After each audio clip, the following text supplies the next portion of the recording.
Hi, I'm Anusha Chapuri. Firstly, thank you for giving me this opportunity. Today, I'm going to giving the video presentation. My topic is UK clothing retailing industry. Uh, and now I'm taking the five companies: Next PLC, M&S, JD, ASOS, Boho. Now this is the introduction of the UK clothing retailing market.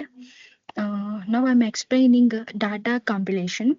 The UK clothing retailing industry represents one of the most vibrant economic segments, which includes fast fashion, luxury brands, and e-commerce platforms.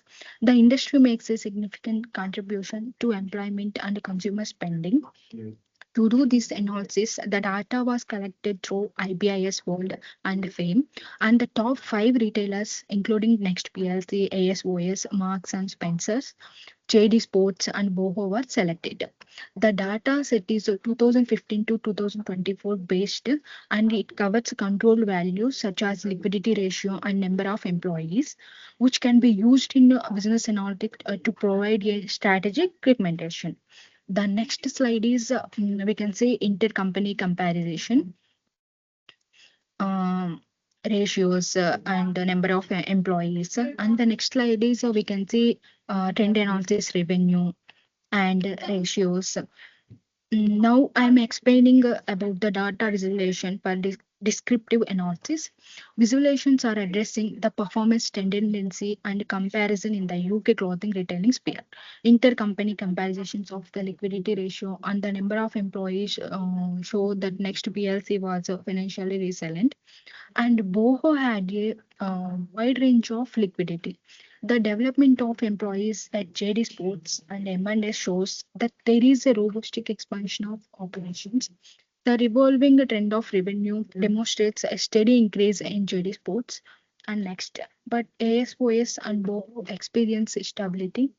The gearing ratio shows that there is a greater dependency on debt, particularly among the online retailers. And the next slide is we can see summary statistics for descriptive analysis. There is a ratios and a comparison of the five companies. And now I'm explaining of the summary statistics for descriptive analysis. Meaning shows the overall performance trends. However, the medium will be essential in the interpretation of skew data, as the medium will be minimize the effects of an outlier, such as the high gearing of ASOS during specified years, which influence the mean.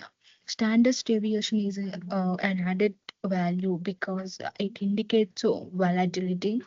JD Sports and Yoho are characterized by high STS, which indicates rapid growth and even change.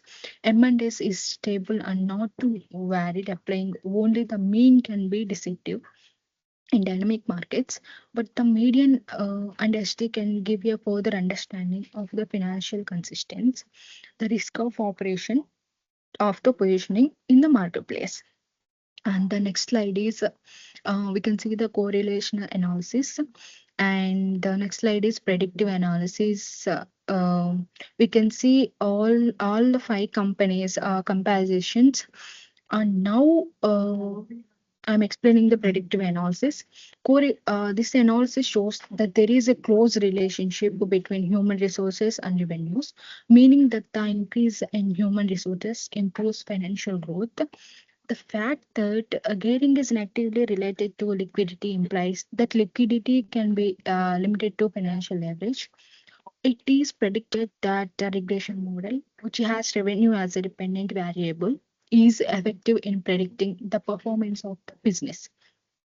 The model will give leaders useful ideas about the workplace planning and financial structuring to enhance profitability and sustainability, since the RT is more than zero point 0.8. Now I am explaining the recommendations and conclusions. Leaders ought to ensure the optimization of the workforce, since the strength of employees is a major determinant of revenue performance. Good productivity and innovation will also be enhanced through strategic workforce planning and investing in employees training. And moreover, it is important to ensure that the gearing and liquidity are maintained at an optimal position To promote financial wellness, the adoption of sustainable financing and sound debt management has the potential to protect liquidity, promote growth, and improve the overall resilience in the ever competitive relative market, ten market. And these are all my references. Thank you.